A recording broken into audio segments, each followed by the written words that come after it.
CRIF presenta la entrevista en línea con William Meléndez.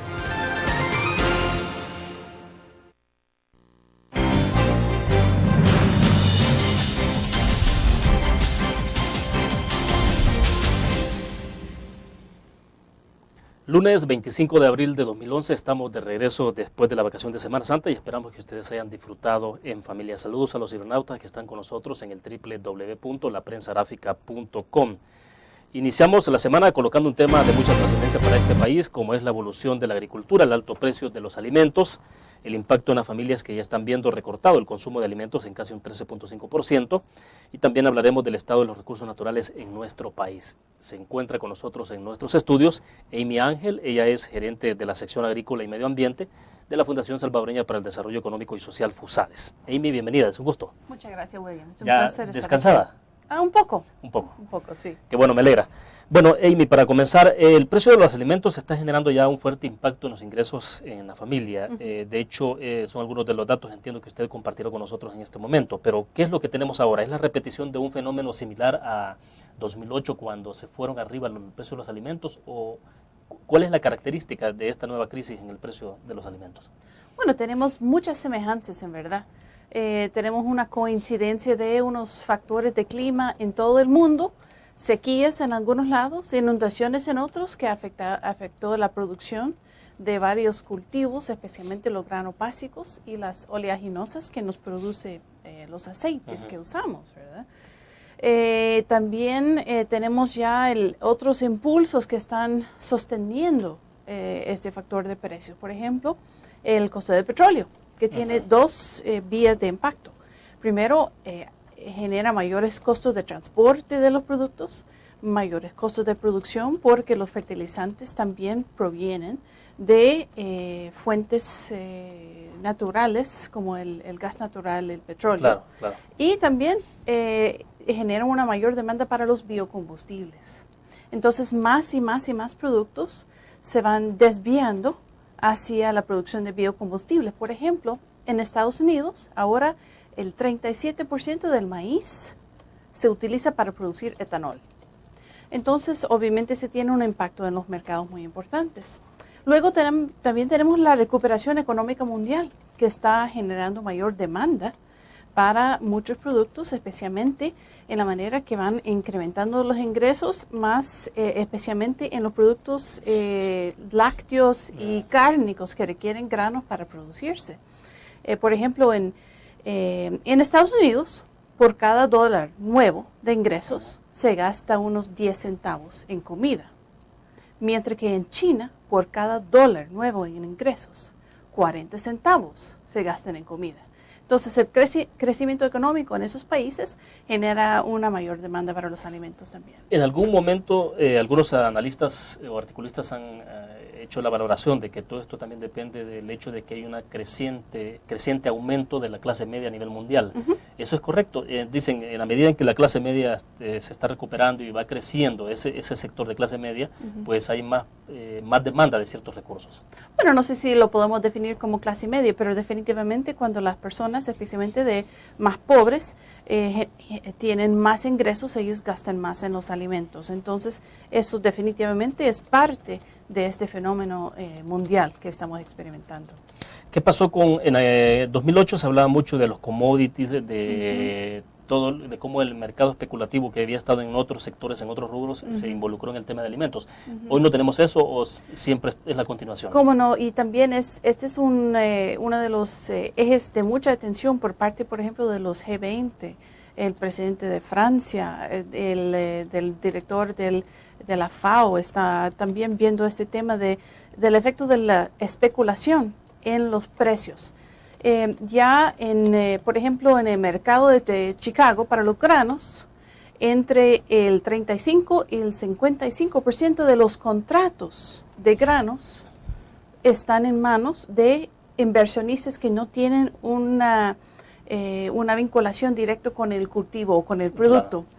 Entonces, ellos obviamente tienen un grupo de incentivos que son diferentes a las personas que están directamente involucrados en la compra y venta de esos granos, ¿verdad? Entonces, todavía los análisis no son concluyentes sobre el impacto de su participación, pero definitivamente tienen una participación muy grande en los mercados. Y en este caso no hay nada que pueda detener esa situación de que estos sectores se involucren, y porque lo que genera es mucha especulación. Al final, como lo que estamos viendo con el precio del petróleo, pues hay una amenaza de guerra, que no hay una guerra, sino una amenaza de guerra, y eso impacta directamente en el precio del petróleo. Hay una amenaza de una formación de un huracán en X región del mundo, y sobre todo si es del paso de los petroleros, y entonces también impacta. Entonces, ¿qué es lo que se puede hacer? ¿O no hay forma de evitarlo? Hay forma.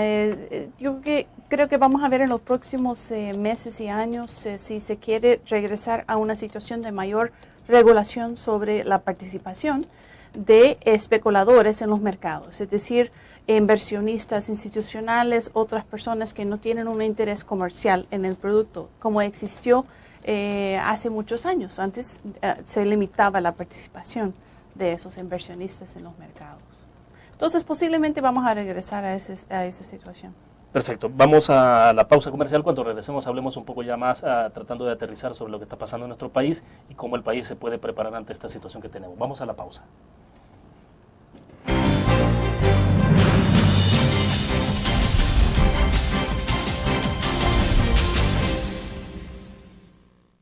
Con el Seguro de Salud de ASA Suiza, usted obtiene amplias coberturas y beneficios adicionales con las mejores tarifas.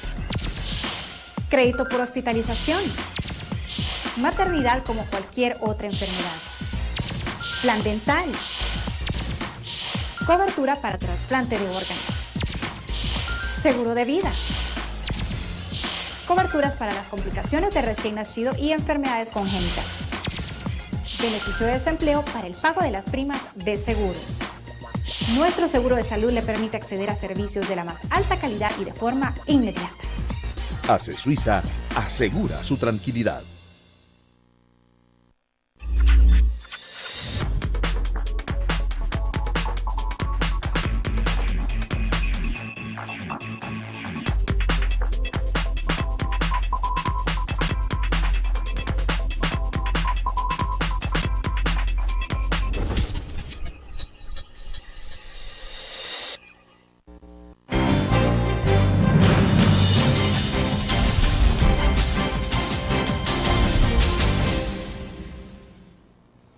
Está con nosotros en nuestros estudios Amy Ángel. Ella es la gerente de la sección agrícola y medio ambiente de la Fundación Salvadoreña para el Desarrollo Económico y Social, FUSADES. Amy, para ya trasladar esto, digamos, hemos hablado un poco de cómo está la situación internacional, pero entonces, ¿qué significa o qué significado está teniendo esto ya para una familia en nuestro país? ¿Hay menos comida en los platos de las familias más pobres del país? ¿O qué es lo que está haciendo la familia ante una situación como esta? Bueno, yo creo que es muy interesante ver la situación de las familias más pobres. Por ejemplo, el 20% más pobre de las familias en el país gastan el 65% de sus ingresos en alimentos. Entonces, eso significa que ellos no tienen mucho espacio para poder adaptarse a incrementos de precios. Entonces, ¿qué hacen? Hemos visto, por ejemplo, en la crisis anterior, que muchos de ellos reducen la cantidad de comida, la calidad de la comida, ¿verdad? Es decir, alimentos de menor calidad nutricional. Es decir, eso está probado. Si antes podían reacción. compartir, digamos, había un huevo para 2 personas, ahora habrá mucho menos, o simplemente no habrá ese huevo en el plato. Exacto, o se reduce el número de tiempos de comida también, ¿verdad?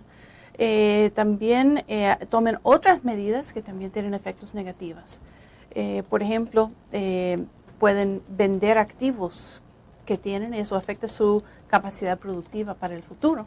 O reducen otros gastos y eso tiene un efecto recesivo en el resto de la economía. Entonces, obviamente, se tiene un impacto importante para las familias, pero también para el futuro y la economía actual.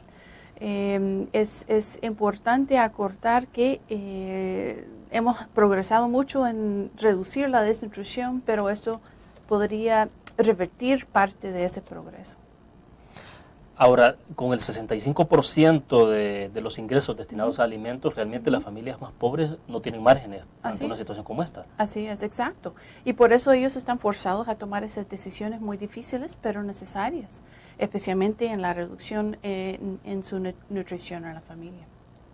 Entonces que estamos ante la posibilidad o la amenaza latente de que lo que haya dentro de la familia, dentro de los niños de que crecen en una familia pobre, crezcan con desnutrición. Sí, así es. Y generalmente son los niños y las mujeres que son los más vulnerables. Pero cuando hablamos de los niños, por ejemplo, hay un censo que se realiza a los estudiantes de primer grado en el país cada cierto tiempo. El último censo fue en el año 2007.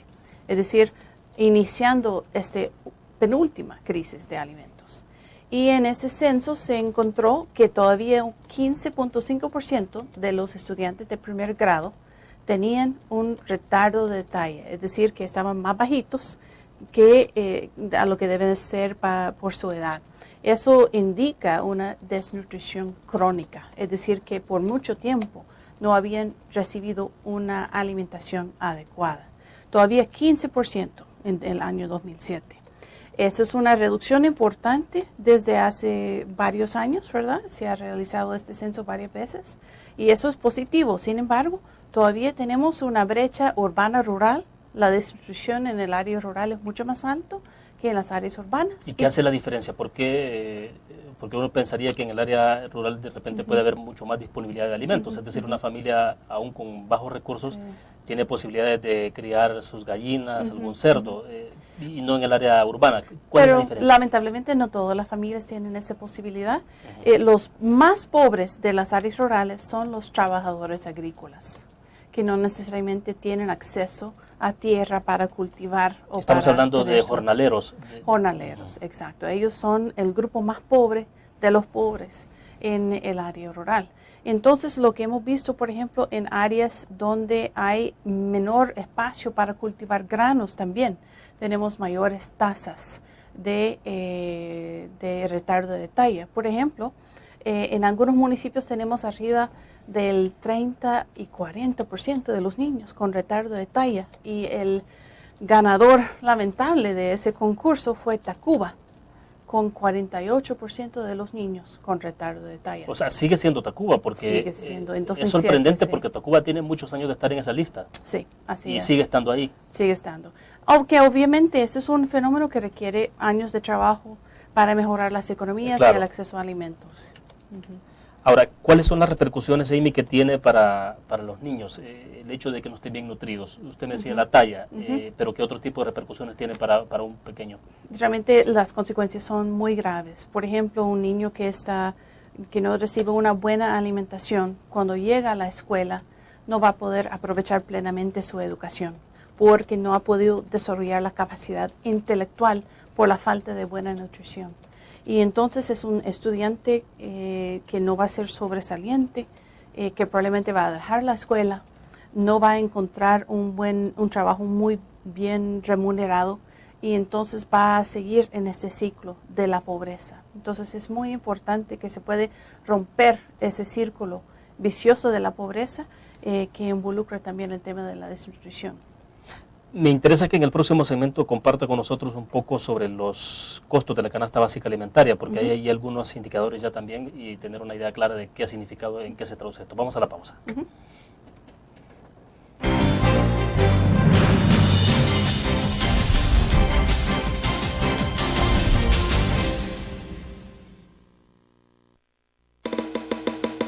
Tu periódico es dinero, porque ahora puedes pagar con la prensa gráfica. Busca y recorta en tu periódico El Dinero, que podrás canjear en los establecimientos de nuestros aliados. Encontrarás uno cada día. Compra con la prensa gráfica y encuentra una buena noticia para tu bolsillo. Con la prensa gráfica lo compras. Con la prensa gráfica lo pagas. La prensa gráfica. Noticias de verdad.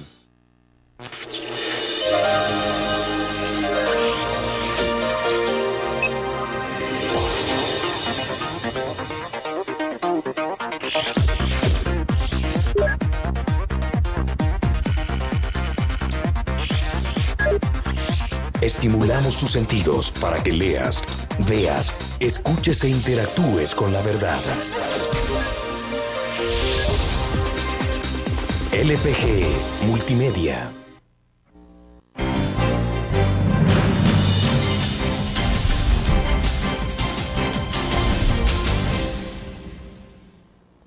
Bueno, debo entender que, Amy, ustedes tienen en FUSADES ya algunos indicadores del costo de la canasta básica alimentaria. Yo creo que es importante que usted pueda compartirlo justamente porque eso demuestra ya con datos precisos la diferencia que hay entre la ciudad y el campo, ¿no?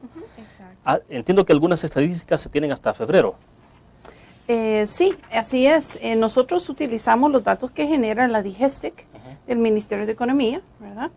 Ya que ellos son los encargados de eso y los analizamos, ¿verdad? Y lo que tenemos, por ejemplo, es que siempre tenemos dos canastas básicas en el país, la urbana y la rural, que también son canastas bastante desactualizadas. Se requiere una nueva versión de las canastas, ya que tal vez no necesariamente reflejan los patrones de consumo actuales de la población, pero aún así es la información con que contamos. Por ejemplo, en los últimos 12 meses, llegando a febrero de este año, la canasta básica urbana aumentó 10% y la rural 18.9%, casi 19%.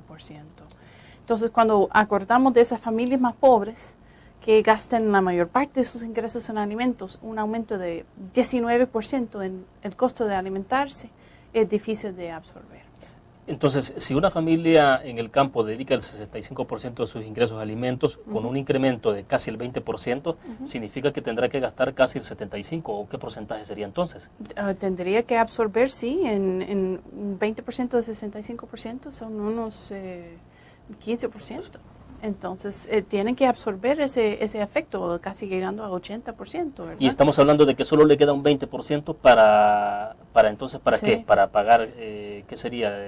Si es que tiene energía eléctrica. Exacto, o para las medicinas, para exacto. el transporte, etcétera. Eso sí no reducen los gastos en alimentos, pero hemos visto que ellos también reducen los gastos en alimentos o la cantidad de alimentos que compran. Ahora, es sorprendente porque uno piensa, o sea, es decir, ¿cómo es que entonces la familia está haciendo en este país, las familias más pobres, para sobrevivir y pasar ante esta crisis? Sí. ¿Y cuál es la respuesta que está viendo desde la parte gubernamental, por ejemplo? Bueno, ¿Cómo lo observan ustedes? lo que estamos viendo son medidas que van a brindar frutos más en el mediano plazo, ¿verdad? Por ejemplo, impulsando la productividad agropecuaria, lo cual es muy positivo, ¿verdad? Por medio de la asistencia técnica, que genera un cambio permanente en la productividad.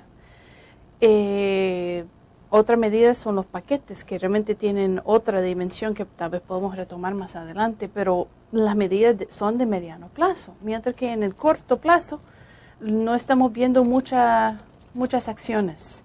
En FUSADES nosotros hemos propuesto que se debe enfocar en medidas que focalicen en las familias más pobres, no tratar de subsidiar a todos los consumidores del país por la manipulación de precios, sino focalizar para subsidiar a las familias más vulnerables, más necesitadas. Hay un mapa de pobreza, ¿no? O sea, que sí se Sí. sabe dónde es que se puede llegar a estas familias que son más pobres en el país. Eso es una de las posibilidades, por ejemplo, en comunidades solidarias rurales, dar un bono complementario por un periodo para poder tener un mayor ingreso para comprar alimentos. Otro es programas especiales en los municipios, por ejemplo, donde no están las comunidades solidarias rurales, pero sí hay extremos pobres, ¿verdad? Alimento por trabajo, sistemas de alerta que nos indican dónde están esas familias. La información es sumamente importante. Hay que contar con esa información para encontrar las familias y asegurar que están siendo alcanzados por las medidas necesarias. Ahora, pero el gobierno ya cuenta en este momento con un programa que impulsa el FIDL, que es el programa de apoyo temporal al ingreso, el programa PATI. Sí. O sea, ya lo están haciendo, que dura, Sí. si no mal recuerdo, es un promedio de 6 meses. Ajá, sí. Realmente no conozco la cobertura de ese programa, pero yo creo que también hay que ver quiénes son los más vulnerables y muchas veces son también las familias donde son las mujeres, ¿verdad?, que están en la casa, ¿verdad? Entonces, es adecuado ese programa a ellos, ¿verdad?, que tienen que cuidar a los niños, ¿verdad? Entonces hay que evaluar para ver si realmente el alcance es adecuado de ese programa. Porque esto es lo que puede hacer o lo que debería hacer el gobierno como respuesta a una situación de crisis como la que tenemos, pero porque la familia en sí que está siendo afectada ya no tiene más de dónde, o sea, no tiene forma de reaccionar ante esto o de readaptarse. Yo diría que su margen ya es muy reducido para poder absorber más aumentos.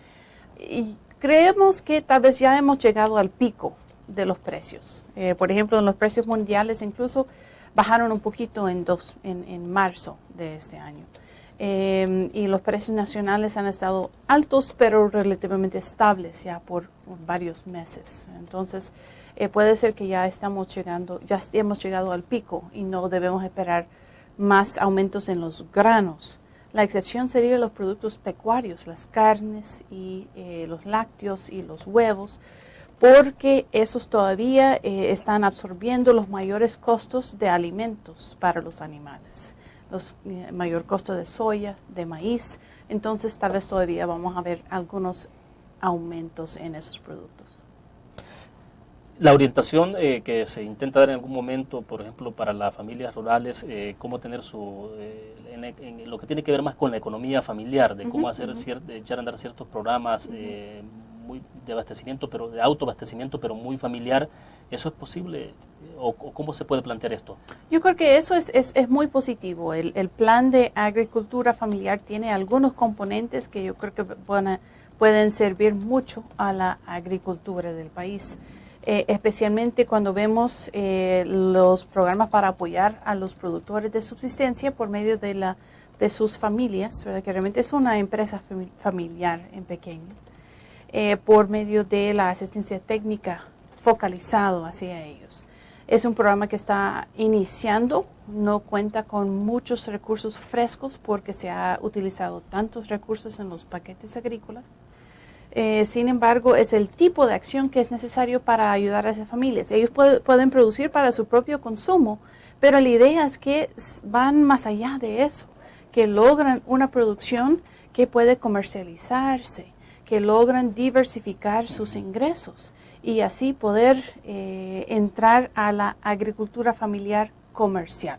Ahora, pero hoy ni siquiera tenemos la agricultura familiar, o sea, no estamos hablando de la comercial, que sería dar un paso más allá, pero de momento hay poca cultura en el país de esto, ¿no? Quizás le dejo plantear la interrogante para que sigamos en el análisis, porque voy a una pequeña pausa, volvemos.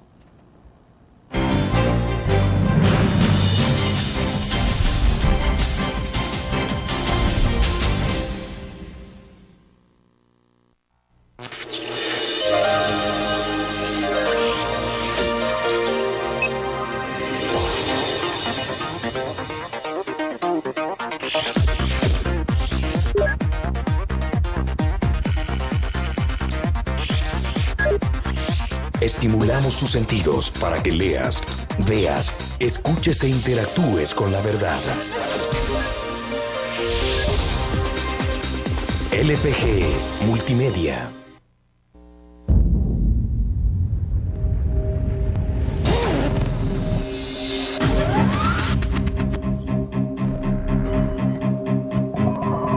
El inicio de una estrategia financiera desde los negocios y la actividad económica hacia toda Centroamérica. El Economista Regional, una revista especializada donde encuentras el panorama empresarial y los principales movimientos financieros. El Economista, el modelo regional de información económica.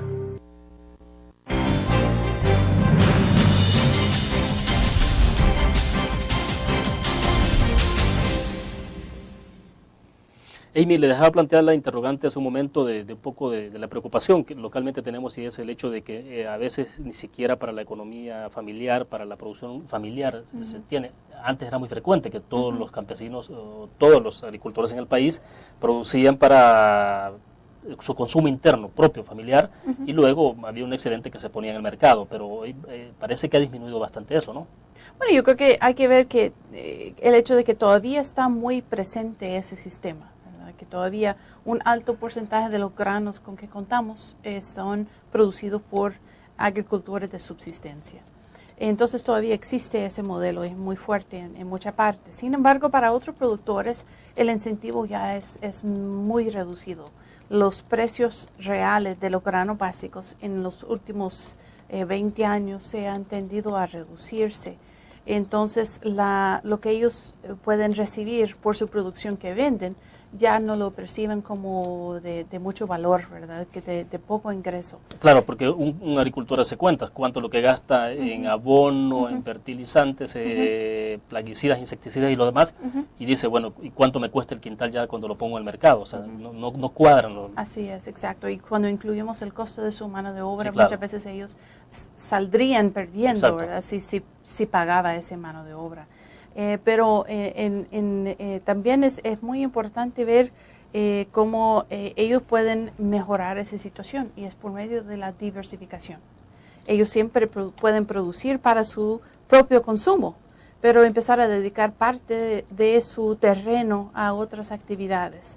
FUSADES tiene un programa que se llama Fortas, que trabaja en Caluco, Sonsonate, impulsando la producción de hortalizas. Estos productores han triplicado sus ingresos por medio de la diversificación. ¿Cómo funciona eso en términos así bien sencillos? Bueno, es un modelo de asistencia técnica semejante a lo que se está planteando en el PAF, en Agricultura Familiar, donde se trabaja muy directamente con un grupo de 10 o 15 productores, y que cada uno de esos productores trabaja con un grupo un poco más amplio de otros 10 productores. Entonces se puede ampliar el impacto de la asistencia técnica. Luego se trabaja mucho en cumplir con los requisitos de calidad de los supermercados. Por ejemplo, se está vendiendo a Walmart, un poco a Super Selectos también. Es interesante también ver cómo esas cadenas de supermercados ya están mucho más dispuestos a buscar la producción nacional para apoyar la economía nacional. Es muy importante la asociatividad, porque un pequeño productor con una tarea de hortalizas es bastante hortalizas para un productor. Pero cómo llevar eso al mercado, cómo llevarlo empacado en la forma que lo quiere en el súper, cómo programar la producción para que siempre se está supliendo las necesidades del supermercado. Eso requiere una fuerte asociatividad para poder lograr eso. Entonces, ¿cómo se involucran los demás? Digamos, si hay un productor de esa hortaliza, ¿de qué manera, si hay 10 personas, digamos, el resto, los 9 restantes, cómo se involucran? ¿Ellos siembran otro tipo de...? Se tiene que ir programando la producción. Por ejemplo, si está focalizando, por ejemplo, en rábano, es uno de los cultivos, exacto. ¿verdad? Entonces, un productor dice, bueno, mire, yo voy a producir rábano que me va a salir en esta fecha, y para mi vecino tenemos que buscar que él produce para que salga en la semana siguiente o en el mes siguiente, para que podamos siempre mantener esa relación con el supermercado. La diversificación significa un cambio de disco un poco para el productor, porque requiere un esfuerzo mayor, pero se logran beneficios mayores.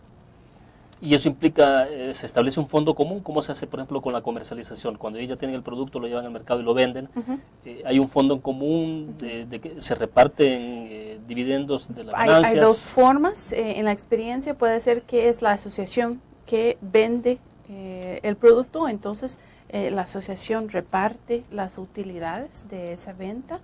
En algunos casos, especialmente en las fases iniciales, es uno o algunos de los productores que logran formalizarse con registro de IVA para que ellos puedan hacer la venta en nombre prestado para sus productores vecinos. Bueno, un par de preguntas o comentarios que tengo acá en el chat. Por ejemplo, Miguel Santos de San Miguel dice, si ustedes conocen de primera mano la producción que se da en el país, informen a la población para no ser engañados por el gobierno. Bueno, ese es un comentario. Roberto Pérez de Santana dice, pero antes de dar un bono hay que educar a nuestra gente, porque esto lo que hace es que esta familia ya ni siquiera trabajen, solo esperen la ayuda. Se refería a lo que usted hablaba hace algunos minutos sobre la posibilidad de dar un bono a las familias más pobres que destinan el 65% de sus ingresos en alimentos. Sí. Y también tal vez está hablando de los paquetes agrícolas, no sé si está mencionando eso. Tal vez primero hablando de la producción, yo creo que es sumamente importante, primero, que el ministerio cuenta con cifras de acceso rápido de la producción. Por ejemplo, vimos el año pasado con los problemas del clima que no contaban con una buena estimación de las pérdidas por meses y meses, o si contaban con la estimación no la divulgaban. Es muy importante dar esa información al mercado para que puede calmarse un poco y para que también los importadores puedan rebuscar granos si el mercado lo va a requerir. Y vimos el año pasado que realmente generó muchos problemas en el frijol, esa situación. En términos de la producción, en el maíz logramos una producción 8% inferior a lo que se había esperado, y en el frijol una producción 39% inferior a la producción esperada. Obviamente en el frijol eso tuvo un impacto muy fuerte, más que todo por el factor regional. Bueno, de hecho el frijol la libra llegó a costar unos $50, Así es. lo que nunca se había tenido en este Así país. es. Y aún después de que salió la cosecha nuestra, nunca bajó, ¿verdad? Siempre con la cosecha Exacto, el precio baja, exacto. pero realmente solo bajó $10, ¿verdad? Ahora, Entonces, creo que es importante un poco, debo hacer una pausa, que nos explique un poco a qué responde ese fenómeno. ¿Por qué entonces, por qué el frijol no disminuyó a pesar de que se introdujo cierta cantidad? Ahora se está esperando frijol chino incluso, que bueno, todo el mundo está a la expectativa sobre la calidad de ese frijol, o sea, y si es realmente apto para el consumo humano. Vamos a la pausa.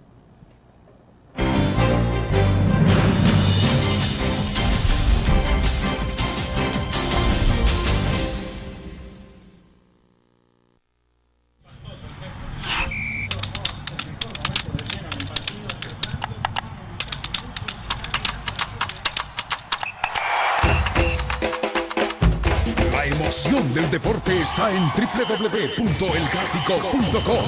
Ingresa al nuevo escenario deportivo y descubrí toda la pasión del deporte. Fotos, videos, fichas y resultados de las mejores ligas del mundo. Elgráfico.com. Conectados por deporte. Blur. La revista más innovadora y moderna de todos los tiempos. Única en su estilo, creativa. Un espacio exclusivo y reservado de entretenimiento y diversión, llevada al máximo. Blur. Time Out, Movie, lo mejor de la cartelera. Art. Shopping, la guía de la moda. Go, viajes cortos fuera de la ciudad. Blur.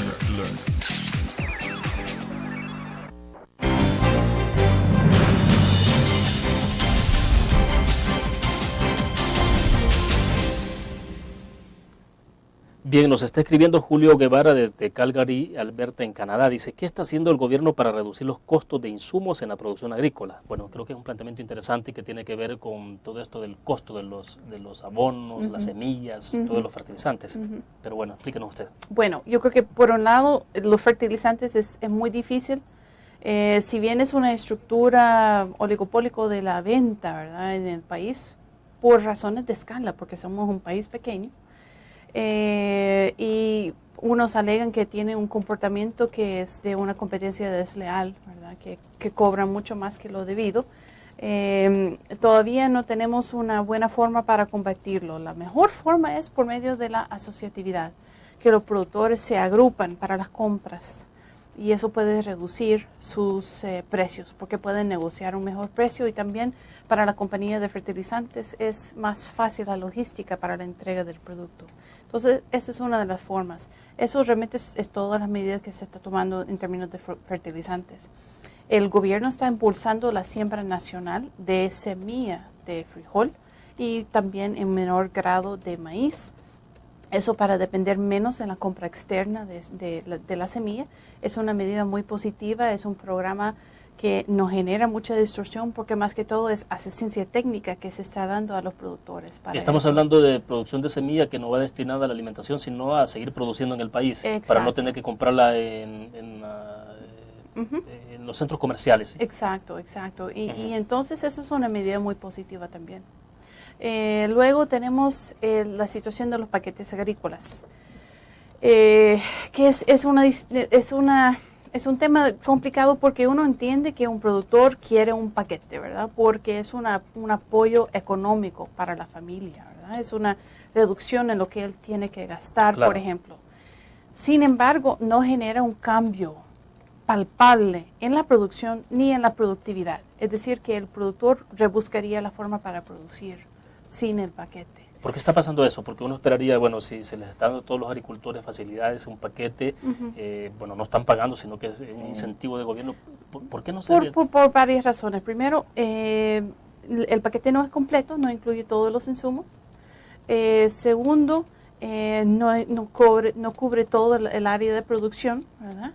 Y tercero, el año en que se deja de dar el paquete, si ha habido algún incremento en la productividad, lo cual yo creo que no es muy concreto, pero si ha habido algún incremento en la productividad, para desaparecer, porque desapareció el paquete. No es como un programa de asistencia técnica que mejora las técnicas de cultivo, las técnicas de post cosecha para aumentar la productividad en una forma permanente que se queda con el productor aún después de que termina ese programa. O sea, el productor interioriza esa capacitación y en este caso hablamos de un paquete que más se convierte en que tiene un criterio asistencialista. Así es. Y lo hemos visto en los últimos años con todos los líos políticos que han existido alrededor de estos paquetes.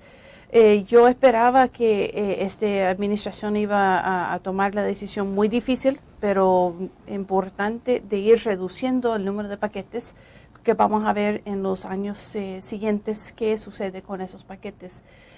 Si todavía se va a generar esta situación igual o se va a ir reduciendo para enfatizar más las medidas para la diversificación y para aumentar los rendimientos aún en los granos básicos. Amy, pero entonces desde FUSADES ustedes lo que están haciendo es más recomendando al gobierno reorientar esto en lugar de los paquetes agrícolas, asistencia técnica. Exacto, hay que ir cambiando el balance en los recursos que se otorgan. Además de todo el clientelismo político que ha generado paquetes agrícolas, ¿no? Porque lo vimos hace 2 años. Así es, exacto. Que al final se utilizó de manera partidaria. Quien eran allegados al partido eran los que recibían. O sea. Así es, y este año incluso todavía siguen luchando para que las alcaldías participen en la inscripción de los productores. Porque el concepto es utilizarlo siempre como para una cuestión de clientelismo político. Así es, en muchos casos, lamentablemente, sí. Bueno, hay otros comentarios en el chat. Dice Carmen Sánchez de San Salvador, los productos agrícolas no bajan porque no hay voluntad del gobierno, aunque instituciones como FUSADES lo den a conocer. Y Juan López de Sonsonate dice, el frijol no baja porque los vendedores siguen aprovechándose del pueblo y el gobierno bien, gracias. Bueno, comentarios. Bueno, yo creo que para mí el precio es un muy buen indicador. No tenemos un mercado perfectamente competitivo, pero tenemos un mercado donde hay bastante competencia. Y cuando tenemos una situación donde los precios no bajan, para mí significa que realmente no hay suficiente abastecimiento.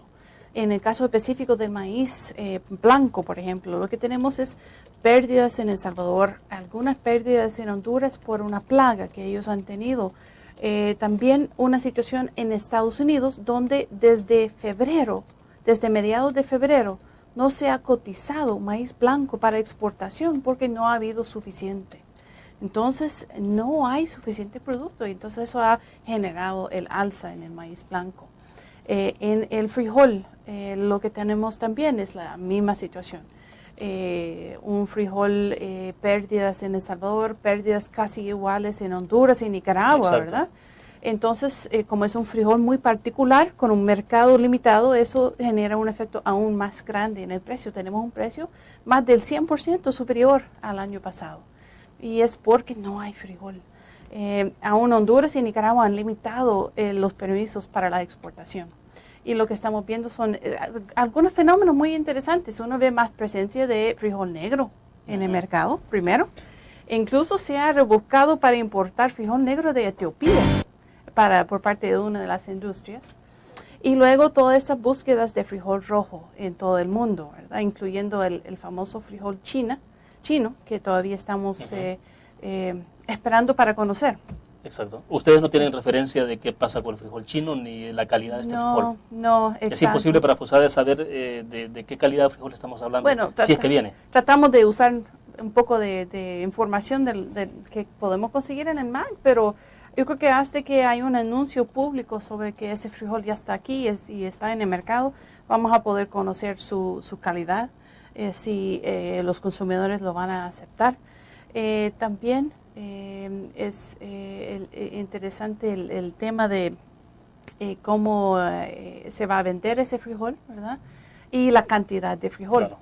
Las ventas anteriores por parte del gobierno han sido ventas muy pequeñas. el consumo mensual de frijol es más de 200,000 quintales en el país, pero las ventas anteriores por parte del gobierno han sido 20,000 quintales. Bajísimos en comparación. Realmente no tienen un impacto en el precio de mercado. Perfecto. Los 90,000 tal vez pueden tener un poco de impacto, vamos a ver.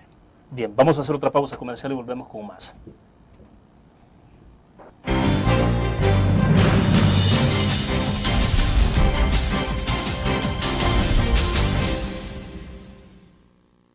Con el Seguro Salud de ASA Suiza, usted obtiene amplias coberturas y beneficios adicionales con las mejores tarifas. Crédito por hospitalización. Maternidad como cualquier otra enfermedad. Plan dental. Cobertura para trasplante de órganos. Seguro de vida. Coberturas para las complicaciones de recién nacido y enfermedades congénitas. Beneficio de desempleo para el pago de las primas de seguros. Nuestro seguro de salud le permite acceder a servicios de la más alta calidad y de forma inmediata. ASE Suiza asegura su tranquilidad. Tu periódico es dinero, porque ahora puedes pagar con la prensa gráfica. Busca y recorta en tu periódico el dinero, que podrás canjear en los establecimientos de nuestros aliados. Encontrarás uno cada día. Compra con la prensa gráfica y encuentra una buena noticia para tu bolsillo. Con la prensa gráfica lo compras. Con la prensa gráfica lo pagas. La prensa gráfica. Noticias de verdad.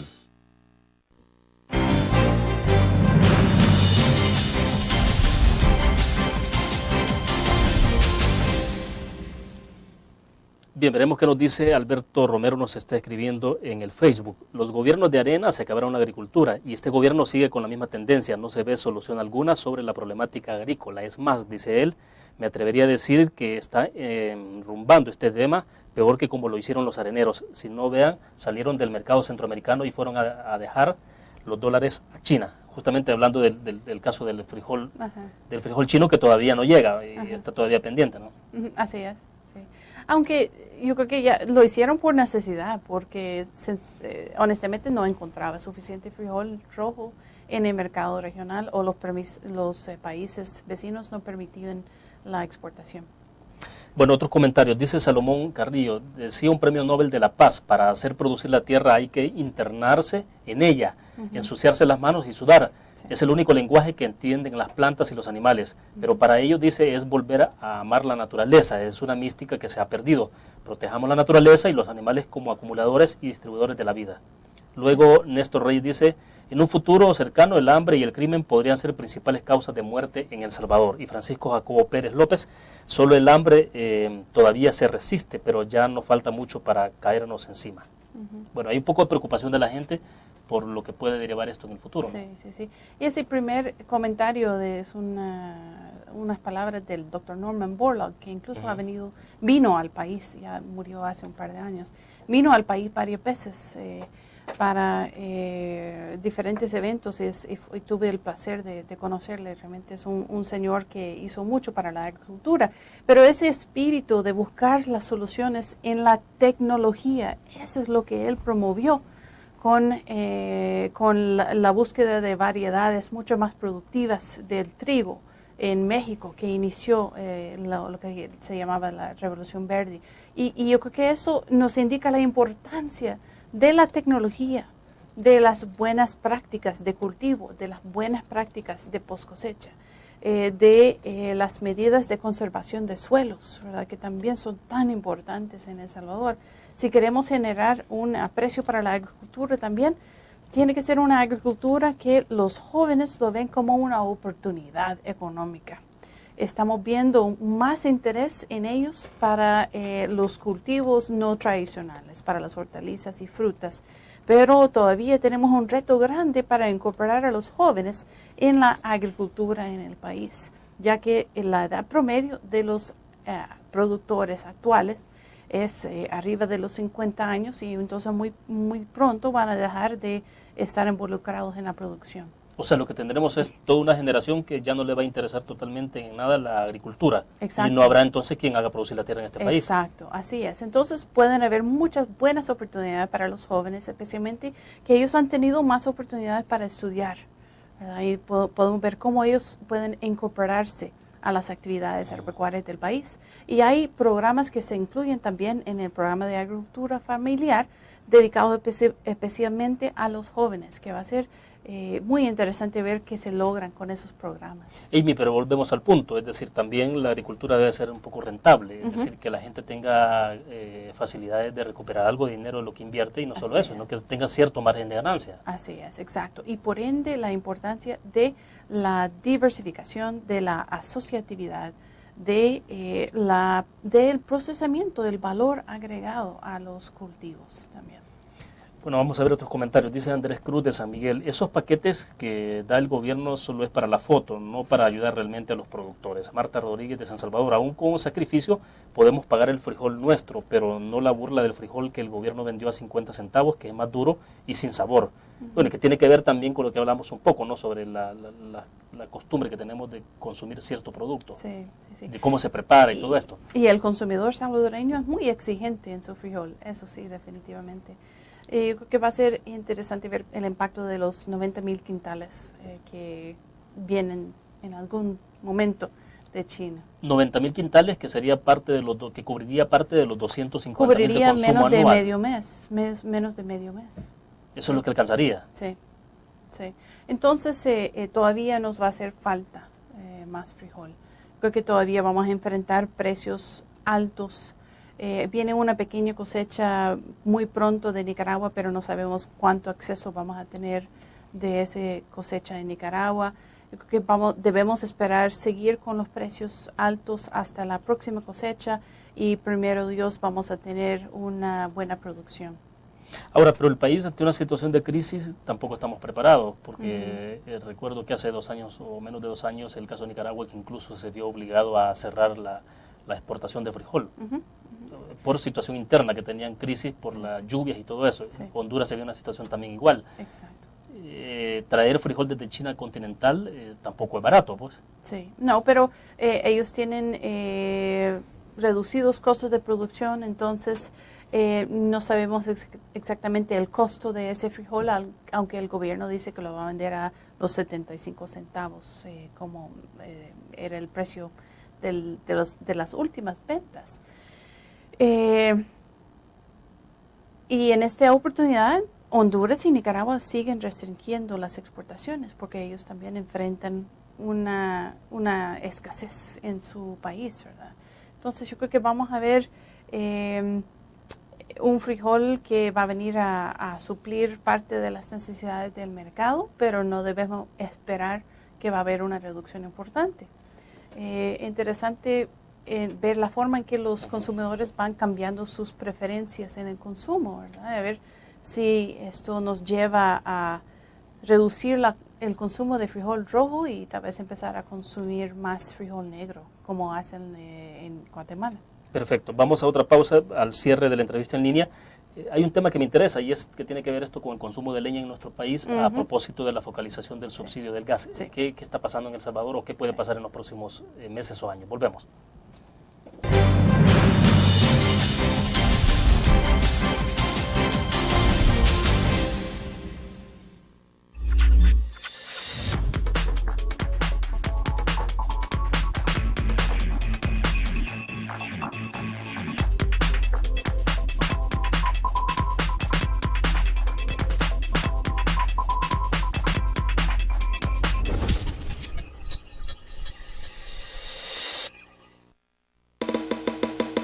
Tu periódico es dinero, porque ahora puedes pagar con la prensa gráfica. Busca y recorta en tu periódico El Dinero, que podrás canjear en los establecimientos de nuestros aliados. Encontrarás uno cada día. Compra con la prensa gráfica y encuentra una buena noticia para tu bolsillo. Con la prensa gráfica lo compras. Con la prensa gráfica lo pagas. La prensa gráfica. Noticias de verdad.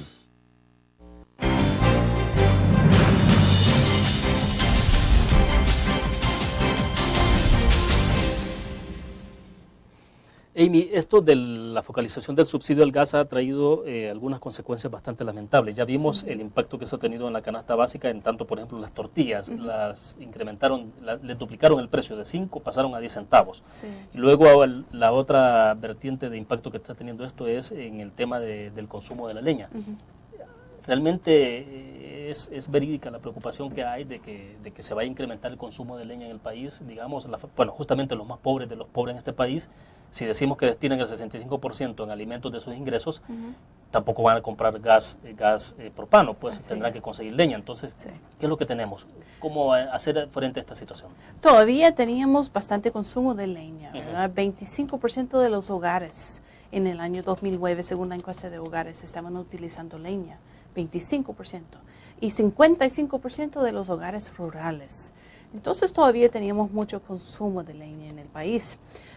FUSADES ha estado proponiendo la focalización verdadera del subsidio por muchos años, del subsidio del gas. Y nos alegramos cuando se iba caminando hacia ese proceso, pero hay algunos problemas muy serios con la focalización. Primero, realmente no es enfocado a los más pobres, sino se incluye también otros grupos de mayores ingresos, y eso genera mayor inequidad porque se está subsidiando también a grupos que no son los más pobres del país. Que era lo que se pretendía eliminar. Exacto, pero por razones políticas se tuvo que incluir a mayores grupos. Segundo, es un subsidio que no está vinculado a la compra del gas, sino es que yo te doy dinero y tú puedes hacer con ese dinero lo que quieras. Puedes comprar el gas más caro o puedes hacer otra cosa. Entonces significa que para muchos consumidores, en lugar de comprar el tambo a $15 cuando estaban acostumbrados a comprarlo a 5, van a tomar sus $8 y fichas y van a llevar esos $8 para comprar otra cosa y van a utilizar más leña. Y estamos viendo ya el reportaje de ustedes en este fin de semana, cómo ha aumentado la demanda para la leña. Para muchos para muchas familias rurales, ellos tienen acceso a la leña y lamentablemente en algunos casos no es leña sostenible. La leña de la poda de café es una leña sostenible. Sí, pues estamos hablando de un parque, el parque cafetero que se está rejuveneciendo. Exacto. Pero lamentablemente cuando ya vamos superando esa capacidad, ya estamos generando una mayor deforestación en el país. Y eso puede tener consecuencias muy graves. Además, las consecuencias de salud. Porque en los hogares donde se cocinan con leña, especialmente si no hay un tipo de estufa mejorada, el humo que llega a las personas que están en esa área, especialmente las mujeres y los niños, puede generar más enfermedades respiratorias. ¿Ustedes es posible que adviertan desde FUSADES que incremente este 25% de hogares que en 2009 utilizaban leña y ahora se puede incrementar esa cantidad? Yo creo que es lógico que ese porcentaje tiene que incrementarse. No sabemos cuánto, pero tiene que incrementarse. Ahora, pero no es eso lo que se buscaba, es decir, entonces para ustedes el fallo en todo este tema del subsidio ha sido en el método utilizado. Yo creo que sí, en la focalización y en el método utilizado. Yo creo que hay que ir caminando a mejoras en el sistema. El Ministerio de Economía ha manifestado que ellos están dispuestos a buscar afinar el sistema. Creo que hay que retomar el tema de vincular el subsidio directamente con la compra del gas y también focalizarlo en realmente los más pobres del país.